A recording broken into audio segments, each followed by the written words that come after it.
आदाब, नमस्कार। मैं अशफाक शेख और आप देख रहे हैं न्यूज जनता तक। आइए नजर डालते हैं आज की कुछ छोटी बड़ी खबरों पर।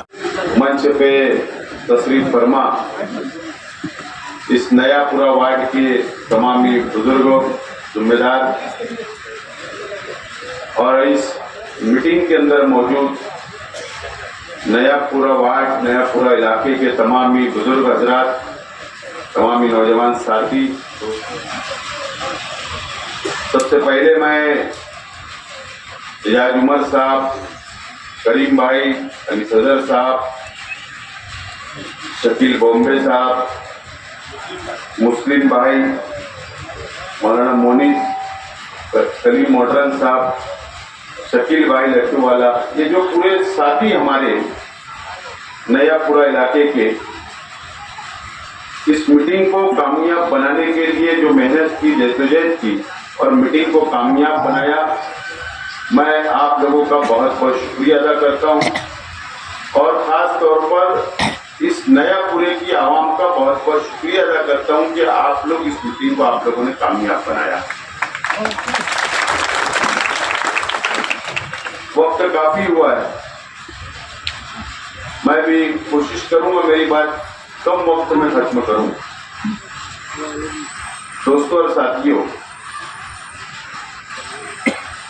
असेंबली का इलेक्शन अक्टूबर में होगा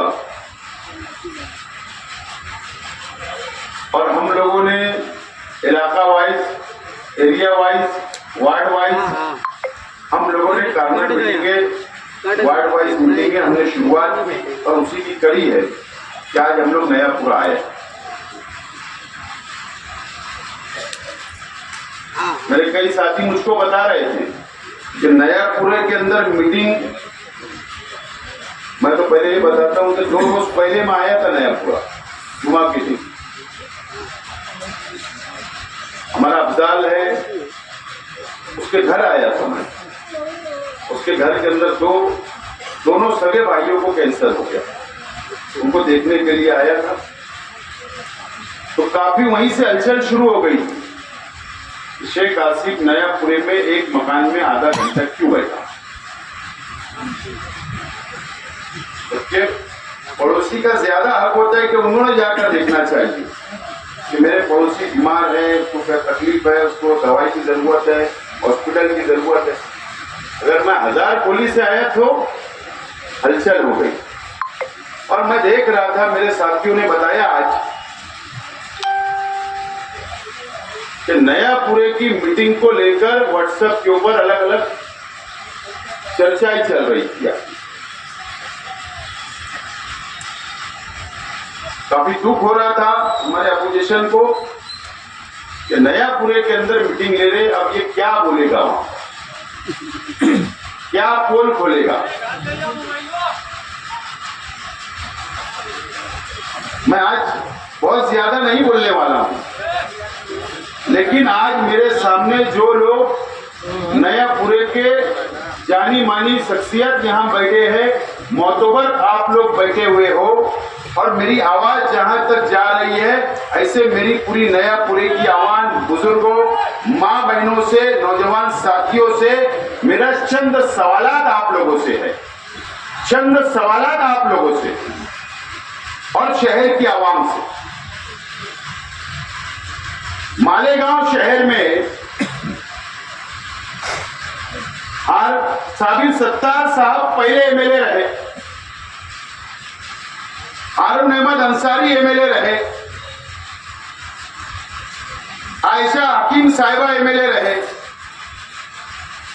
निहाल अहमद साहब एमएलए रहे, शेख रशीद साहब एमएलए रहे, सफीर सेठ एमएलसी रहे, मैं एमएलए रहा। हम लोग सियासी लोग रहे, सियासी घराने से रहे, वर्करी की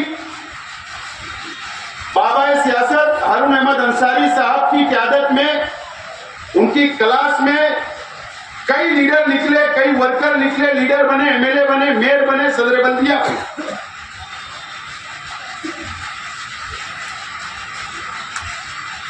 जेडी से ही सब लोगों का सियासी सफर शुरू हुआ, इसीलिए उनको बाबा सियासत कहा गया।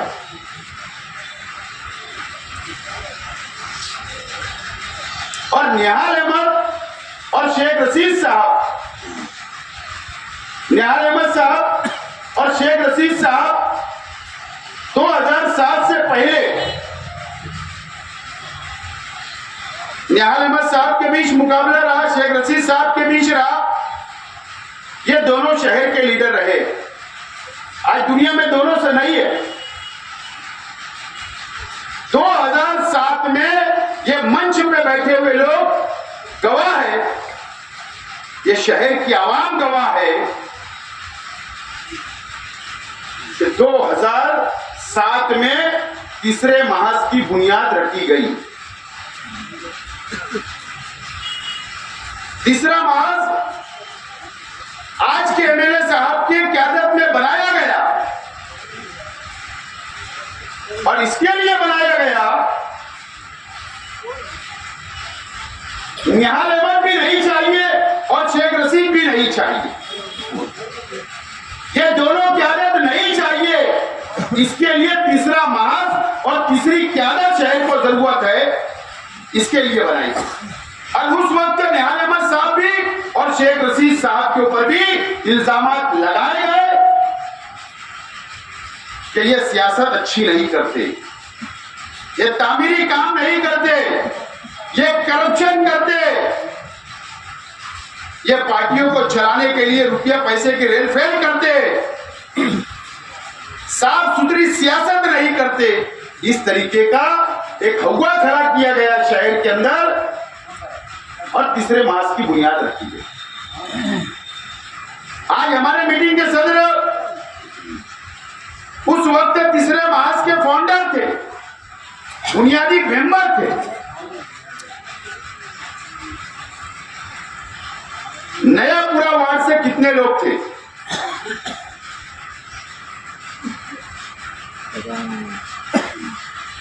यासीन बागला साहब थे, बुनियादी मेंबर। सबसे पहले पैसा भी उन्होंने लगाया सियासत में, पैसा भी उन्होंने सबसे पहले लगाया। मौलाना अयूब कासमी ये भी बुनियादी मेंबर थे। यासीन मेट्रो साहब ये भी बुनियादी मेंबर थे। एजाज उमर साहब ये भी बुनियादी मेंबर थे। शफीक मेडिकल वाला साहब ये भी बुनियादी मेंबर थे।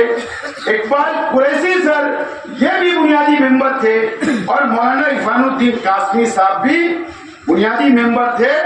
अब्दुल खालिक फारकलीन साहब, हाफिज अनीस अजहर साहब, शकील खलीफा साहब, मुख्तार भिक्कू साहब और हाजी यासीन इसाक मुंशी साहब, साबिर मुंशी साहब, ये नयापुरा वार्ड के, नयापुरा इतराफ के तीसरा महाज बनाने के लिए बुनियादी मेंबर थे। बाकी शहर से अलग अलग इलाकों के अंदर बहुत मेंबर थे। तीसरा महाज बना, एजेंडा क्या था? तीसरे महाज की पॉलिसी क्या थी? क्या पॉलिसी थी? साफ सुथरे किरदार के लोगों को सियासत में लाना।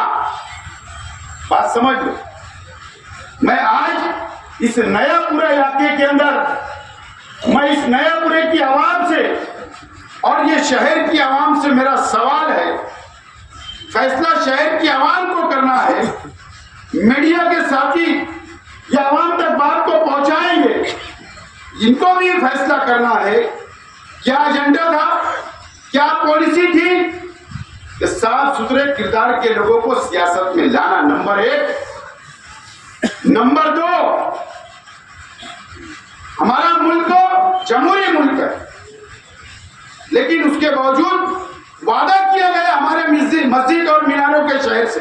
अच्छी बात है, वादा किया गया था, उसके लिए कोई इतराज नहीं। नंबर 2, हजरत उमर फारूक रजी अल्लाह तआला अन्हु की खिलाफत की तरीके पर सियासत करना, यह भी शामिल था। नंबर 3, म्युनिसिपल खजाने को बैतुल माल का दर्जा देना, यानी बैतुल माल की हिफाजत करना। ये भी मिशन में था। नंबर 4, तामीरी कामों की क्वालिटी। काजू बादाम बोलते थे, याद आएगा आपको साथ में।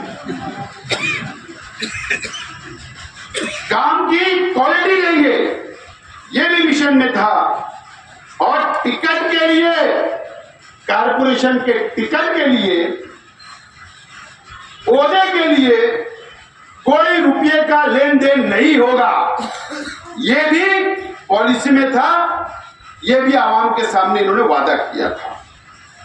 और ठेकेदारी और कमीशन खोरी नहीं करेंगे, ये भी वादा था।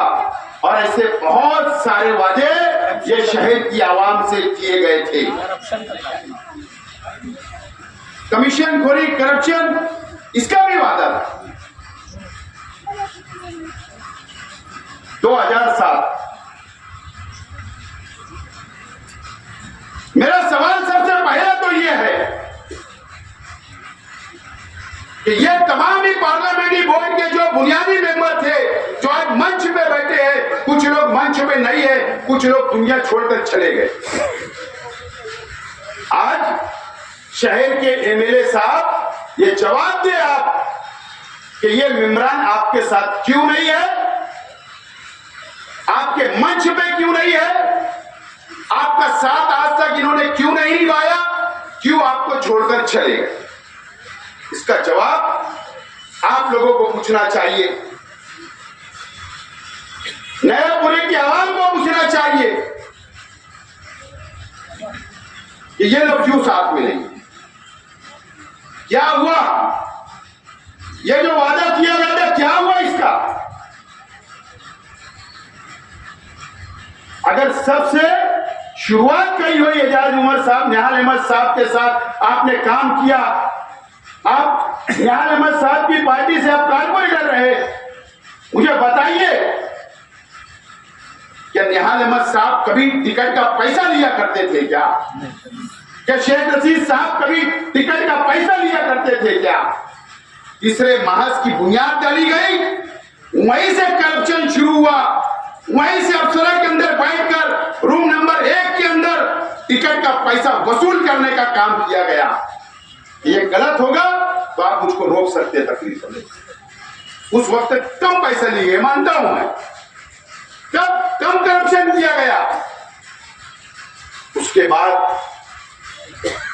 स्टैंडिंग का चेयरमैन आपने किसी को अगर बनाया तो आपने चेयरमैन बनाने का बड़ा लाखों रुपया आपने लिया, 50 लाख 35 लाख का आपने सौदा किया और वो चेयरमैन किसी पैसे और रुपये वालों को दी। आज अल्लाह को प्यारे हो गए, अल्लाह उनको जन्नत नसीब करे। यासीन मेट्रो साहब, नयापुरे की आवाम की ख्वाहिश थी, शहर की ख्वाहिश थी कि एक बुनकर मेयर बनना चाहिए। यासीन मेट्रो साहब ने तैयारी की,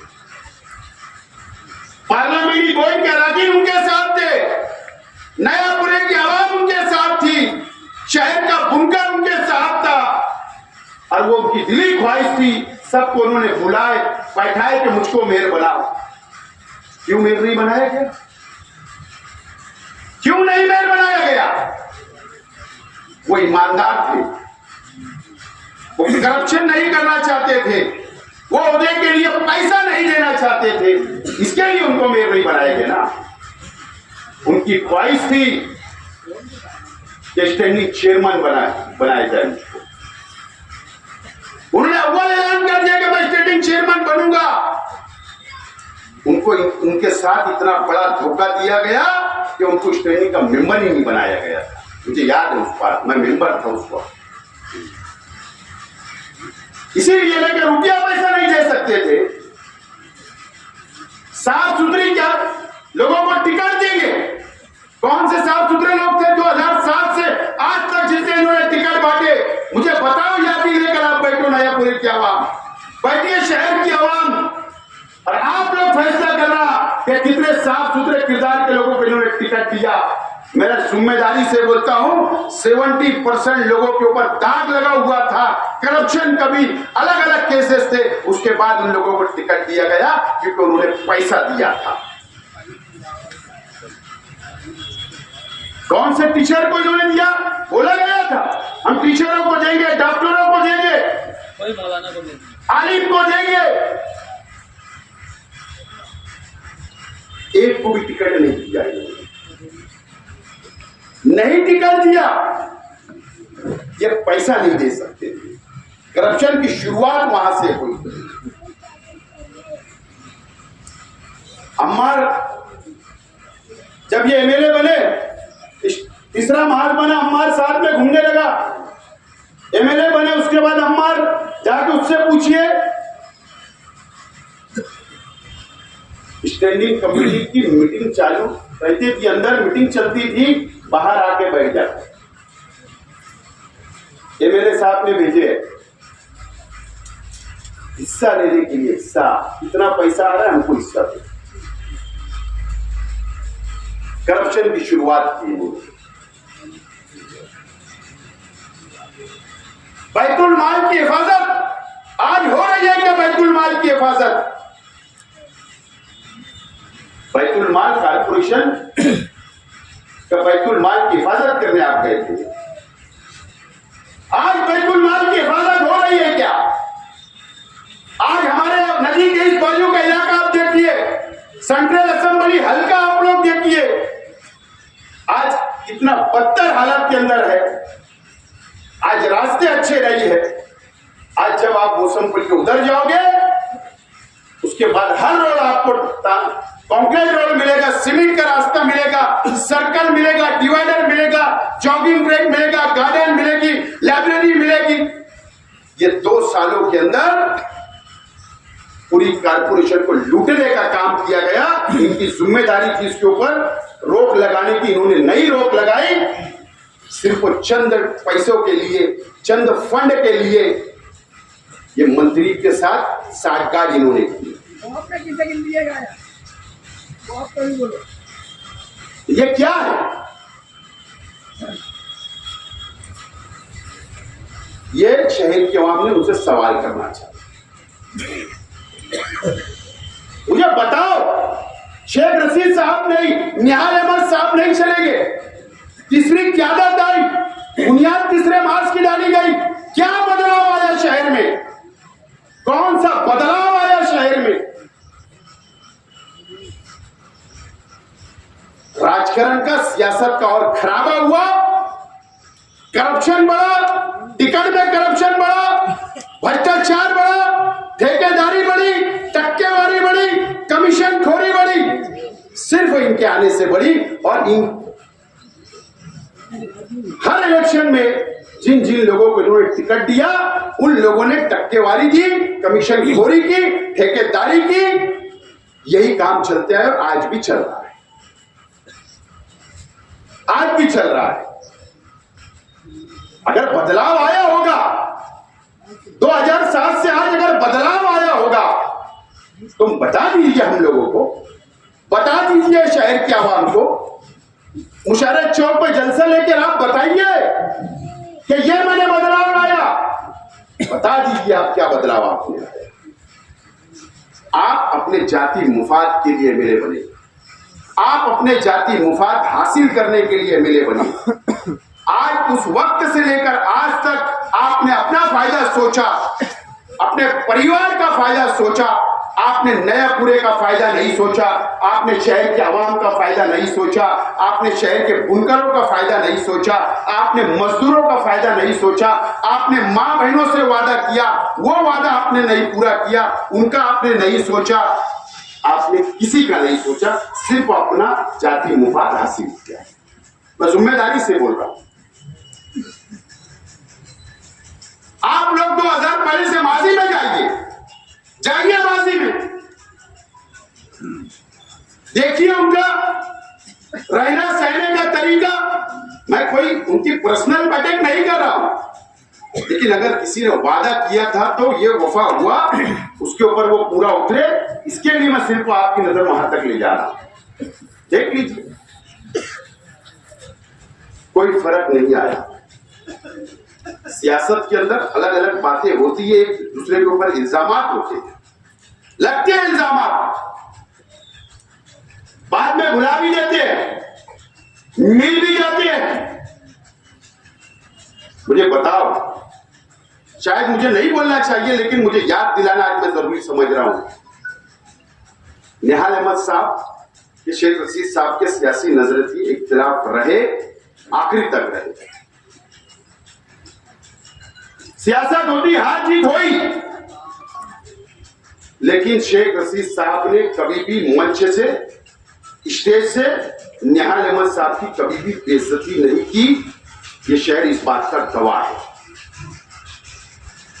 आप देखिए 9 का इलेक्शन में, 7 के इलेक्शन में, आप देखिए कारपोरेशन या असेंबली के इलेक्शन के अंदर निहाल अहमद साहब की बेइज्जती करने का काम भी इसी नयापुरे के एमएलए साहब ने किया है।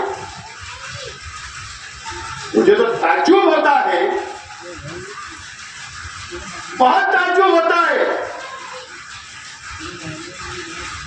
बुलंद इकबाल साहब, अल्लाह ताला उनकी मग़फ़िरत करे, वो उनके साथ 19 के इलेक्शन में चले गए।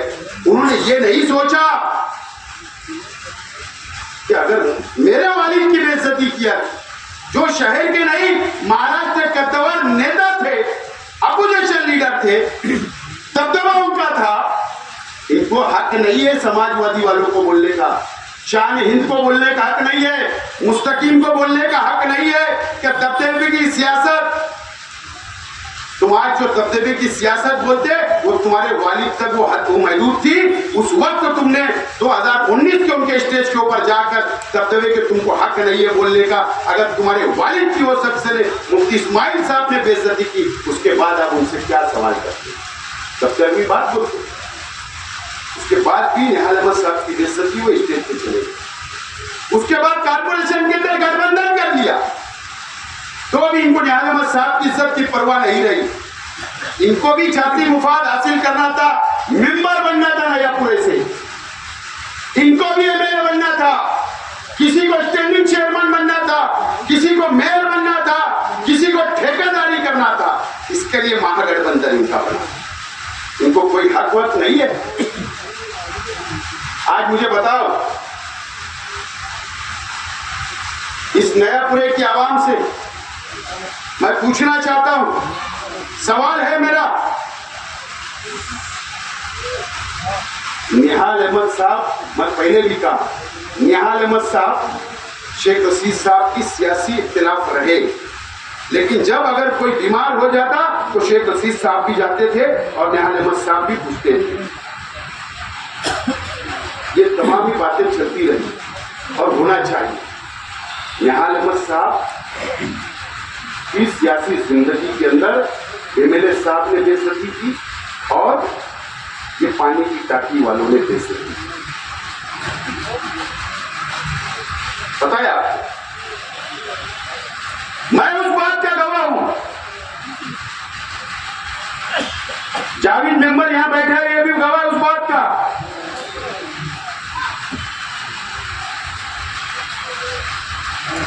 तो 2009 में मेयर के इलेक्शन के बाद जब डिस्क्वालिफिकेशन मेंबरों का निहाल अहमद साहब ने डिविजनल कमिश्नर ऑफिस के अंदर डाला, तो कमिश्नर की ऑफिस के अंदर निहाल अहमद साहब, साजदा निहाल अहमद साहिबा, शान हिंद, ये तमाम ही लोग मौजूद थे। ये पानी की टाकी के लोगों ने नंगी नंगी गालियां निहाल अहमद साहब को दी, बेइज्जती की। लेकिन आज ये रात को 12 बजे जा रहे हैं वहां पर और रात को 4:30 बजे वापस आ रहे, क्योंकि इनको एमएलए बनना है। उनको इज्जत का कोई ख्याल नहीं, कोई परवाह वो नहीं। किसकी भी बेइज्जती हो जाए, इनको एमएलए सीट चाहिए। ये कौन सा सब ताज्जुब है। हम क्यों बेदार नहीं हो रहे?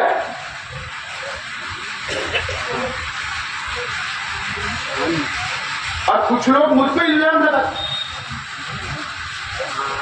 12 नवंबर के वक्त तो बोले बोला नहीं, ये वक्त तो मैं बोले पार्टी छोड़ दिया। अरे किसकी तुम तरफदारी कर रहे? किसकी तरफदारी कर रहे?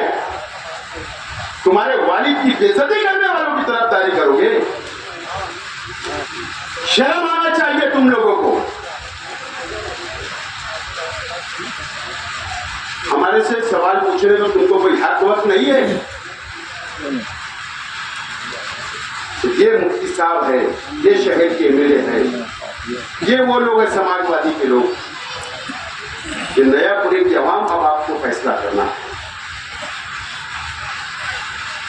ये मुझ पर इल्जाम लगाए शेख आसिफ पार्लियामेंट इलेक्शन लड़ने के लिए 10 करोड़ के अंदर बात कर रहा था। अजीब बात है। मुफ्ती साहब, आप आलिम हो, आप मुफ्ती हो, हम आपकी इज्जत करते हैं, आपके फतवे पे अमल होता है। जामा मस्जिद, नूरानी मस्जिद, गुरबैत मस्जिद, या जहां आप बोलेंगे, या कब्रस्तान, वहां पर शेख आसिफ हल्फिया बोलने के लिए तैयार है। शेख आसिफ ने किसी से कभी भी मुलाकात नहीं की, कभी ये बात ही नहीं हुई। भुक्कड़ है, मेरा परिवार भुक्कड़ है। माल है माल, अल्लाह का करम है, जमीन का बड़ा व्यापार है, धंधा व्यापार है, करोड़ों रुपए की जायदाद है। उस दम के ऊपर लड़ने की बात कर रहा था तो आप अल्फिया बता देना। नॉमिनेशन के 8 दिन पहले तुमने गिरीश महाजन साहब से नासिक के अंदर एक होटल में बैठक की थी या नहीं थी, यह आप अल्फिया बता देना पार्लियामेंट लड़ने के लिए। तुमने 10 करोड़ मांगा था कि नहीं मांगा था, यह बता देना, ये हल्किया न तो शेख आसिफ बताने के लिए। आप ये बता दो कि परवेज कोकनी मारेगा आया था या नहीं। परवेज कोकनी नाम ले रहा हूं, नासिक का बीजेपी का छोटा मोटा नेता है, वो दलाली करने आया था या नहीं, आपकी बैठक कराया था या नहीं, वोट परसेंटेज कम करने के लिए बता देना। और बहुत लोग हैं जो उम्मीदवारी के जो नाच रहे ना, इन्होंने भी बैठकें की थी बीजेपी से। शेख आसिफ अल्लाह का करम है, मैंने मजाक में इलेक्शन खत्म होने के बाद एक बीजेपी के लीडर से कहा, बोले यार तुम सब लीडरों के पास गए कि तुम लड़ो, हम इतना देते उतना देते, मेरे पास क्यों नहीं आए? बोले तुम हिंदू वोट खा लेते थे, तुम ही चुन के आ जाते थे, हमको ऐसा सख्त चाहिए था कि 50-25 हजार वोट खा लेते, इसके लिए इनको ढूंढ रहे थे। बोले तुम चुन के आ जाते, इसलिए नहीं आए। तो उन्होंने भी तुम्हारा, उनके पास क्या इज्जत है तुम्हारी, कितना गिरा कितना वजन है, समझ गए। मुफ्ती इस्माइल साहब झूठ मत बोलो, शेख आसिफ हल्फिया बोलने के लिए तैयार। पार्लियामेंट के इलेक्शन के वक्त मैं इसलिए बात यहां बोल रहा हूं कि जमीयत का दफ्तर भी यहां पर है। क्या इन्होंने कहा सुबह बच्चा भाई मेमोरेंडम दी, फोटो सेशन हुआ, आमिर अयूबी तूने ही किया था ना भैया। उसके बाद जमीयत के तरफ से हिमायत, बिला शर्त, फी सबीलिल्लाह हिमायत। मुझे तो शक है, माफ करना, मैं इल्जाम नहीं लगा रहा, कि जो जलसा हुआ ना सुबह बच्चों के प्रचार का जो जलसा हुआ, मुझे शक है कि जमीयत के पैसे से पिलाता हुआ, जो प्लेटफॉर्म जमीयत का छूने, इसका भी जवाब देना चाहिए। लेकिन क्या हुआ, 200 पेटी के ज्यादा पैसा लिया गया।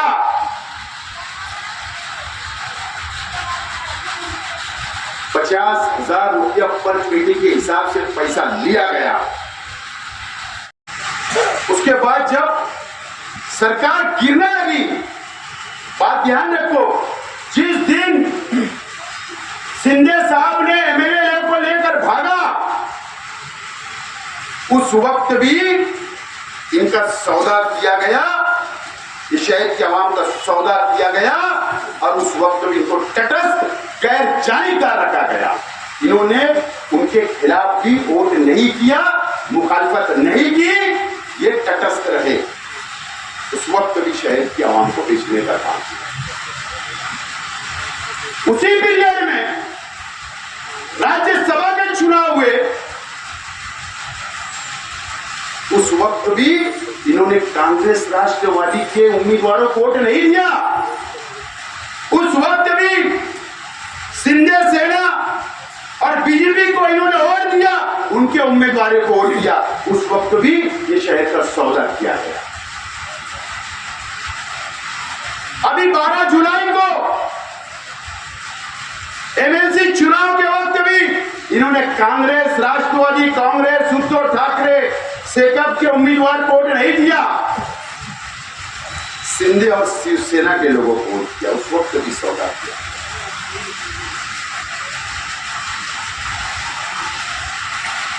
नयापुरी की आवाम भी हिसाब ले और इस शहर की आवाम भी हिसाब ले और फैसला करे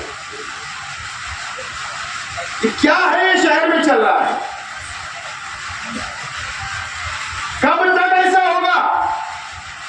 अल्लामा इकबाल पुल के ऊपर इस्तेकबाल हो गया, मेरे ख्याल में 12 जुलाई को शाम को हुआ था, मैं या 13 को। क्या इस्तेकबाल हुआ, क्यों हुआ? बिजली सब्सिडी बहाल हो गई, पावर लूम के ऊपर जो सब्सिडी बहाल हुई थी 1 रुपया यूनिट की, इस्तेकबाल हो गया, मीडिया में आ गया, पटाखा फूट गया।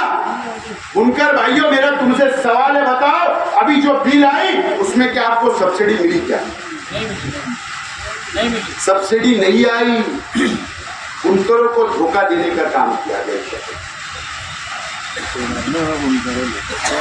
ये कौन पूछेगा, कौन सवाल उठाएगा? क्या मकसद था तीसरे मास का? क्या मकसद था शहर के अंदर तीसरा शख्स चाहिए, तीसरा लीडर चाहिए?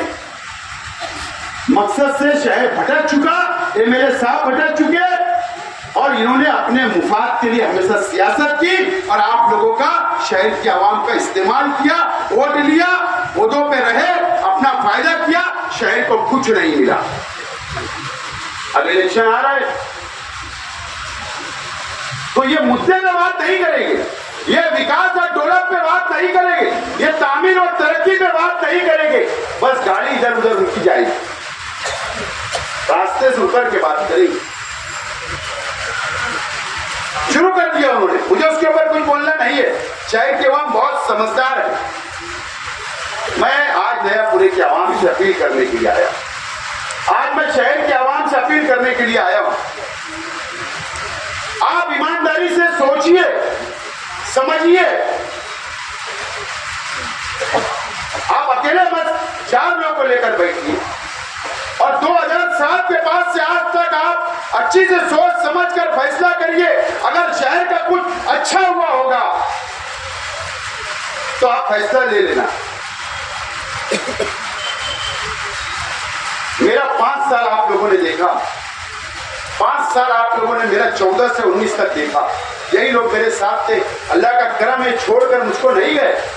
कुछ देखा होगा, मेरे पास तो इख्तियार नहीं, मेयर नहीं, एमएलए नहीं, कोई सत्ता नहीं, उसके बाद ये लोग आज अल्लाह का करम है मेरे साथ क्यों खड़े हैं, इसके ऊपर भी कुछ लोग हैं जिनको जाति मुफाद तो जाते हैं, लेकिन ये क्यों नहीं है, कुछ तो सोचा होगा। चाहे साइजिंग की बात हो, पावर लूम की बात हो, सब्सिडी की बात हो, पॉलिसी के ऊपर बोलना हो, कौम मिल्लत के लिए आवाज उठाना हो, मुस्लिम मसाइल के ऊपर आवाज उठाना हो, मेरा 5 साल भी आप लोगों ने देखा। मैं अपील करता हूं, एक मर्तबा मुझको दोबारा आप मौका दें, आने वाले असेंबली इलेक्शन के अंदर एक मौका आप दो, यकीन जानो, मैंने कभी भी बुनकर भाइयों के साथ भेदभाव नहीं किया। जो काम मेरे पास लेकर आए वो काम मैंने किया हूं, चाहे पावर बिल का हो, कंपनी का हो, साइजिंग का हो, पुलिस स्टेशन का हो, तामा काटे का हो, मार्केट का हो, तमाम ही काम मैंने किया, कोई भेदभाव नहीं किया। मैं आप वादा करता हूं आइंदा भी कोई भेदभाव नहीं करूंगा, आपको साथ लेकर चलूंगा। वापस मौका दो, ठीक है। 19 के अंदर जो हुआ जाने तो भुला जाओ, लेकिन ये शहर को सही रास्ते पर लाना है, शहर का डेवलप करना है, शहर का विकास करना है, टेक्सटाइल अच्छी पॉलिसी बनना चाहिए, मुस्लिम मसाइल पे बात होना चाहिए। इसके लिए आप मुझको चुन कर दो। आज मुझे बताइए, हमारा एक घर होता है, मैं बस 2 मिनट मेरी बात खत्म करूंगा। हमारा एक घर होता है, 4 भाई होते हैं, छोटे होते हैं, बड़े होते हैं, शादी होती है, परिवार बढ़ता है, घर में जगह कम होती है, माँ बाप अलग कर देते हैं, दूसरा घर बनता है। आज हमारा शहर इतना कंजेस्टेड हो गया, भैया 1 मिनट, हेलो, 1-2 मिनट के लिए आवाज मत करो। हमारा शहर कंजेस्टेड हो गया। आज पावर लूम नए कारखाने बनाने के लिए जमीनें नहीं है। मैं क्या बोल रहा हूं, सुन लीजिए मेरी बात। आज नई साइजिंग डालने के लिए जमीनें नहीं है शहर में। आज प्लास्टिक कारखाना डालने के लिए जमीनें नहीं है। आज छोटा मोटा धंधा व्यापार करने के लिए गोडाउन नहीं है। आज घर बनाने के लिए जमीनें खत्म हो रही है। आज हमारे पास जमीन आप नहीं बची, हम कहां जाएंगे? नदी के ऊपर, समकसेर में तो नहीं जाएंगे, सोयगांव में तो नहीं जाएंगे, कैंपों में तो नहीं जाएंगे, ना हमारे मालदा में भी भर गया, कहना भी भूल हो गया। हमको जाना है 40 गांव फाटा, इस साइड जाना पड़ेगा। आज अपने बच्चों के फ्यूचर का सोचो, आज अपने कारोबारी हालात का सोचो। मुझे बताइए, MIDC क्यों फेल की गई? किसके वक्त में हुआ ये काम? साइना MIDC क्यों फेल की गई? किसके वक्त में हुआ? 500 एकड़ एक्वायर की गई थी, 500 एकड़ जमीन एक्वायर थी। जब मेरा वक्त खत्म हुआ, उस वक्त 500 एकड़ जमीन एक्वायर थी, MIDC ने एक्वायर की थी। ठप्पा आता था, जाके मालूमात लो, शेतकरियों के उतारे के ऊपर भी ठप्पा आता था MIDC का, मालूमात लीजिए। ठप्पा कब हटा? जब अजंग वड़ेल के अंदर MIDC चली गई और ये MIDC को फेल करने का काम किया गया। क्यों किया गया? MIDC वही होती जब नेशनल हाईवे होता, MIDC वही होती जब पानी होता, MIDC वही होती जब पावर होता, ट्रांसपोर्टिंग होती, वहीं पे MIDC सक्सेस होती। और यही सही जगह थी। मुझे बताओ, नेशनल हाईवे नंबर 3 अजंग में है, वहां पे मजदूर मिलेगा, वहां पे पानी मिलेगा। हमारे शहर की तरक्की को रोकने का काम ये 5 साल के अंदर किया गया। किसने आवाज उठाया? क्यों MIDC खत्म की गई? क्यों नीतीश राणे ये बोल रहा है बहुत बड़ी साजिश है कि लैंड जिहाद चल रहा है? क्यों बोल रहा है? मुझे बताइए, अब मेरा सवाल है आप लोगों से, क्यों बोल रहा है? इसलिए बोल रहा है कि मुसलमान 40 गांव फाटे के ऊपर जमीन लेना बंद कर दे, लेआउट वहां पर ना हो, लेआउट की मंजूरी ना मिले, गोंटे वाली जमीन के ऊपर लोग घर ना बनाए। हमारी तरक्की को रोकने के लिए साजिश रची जा रही है।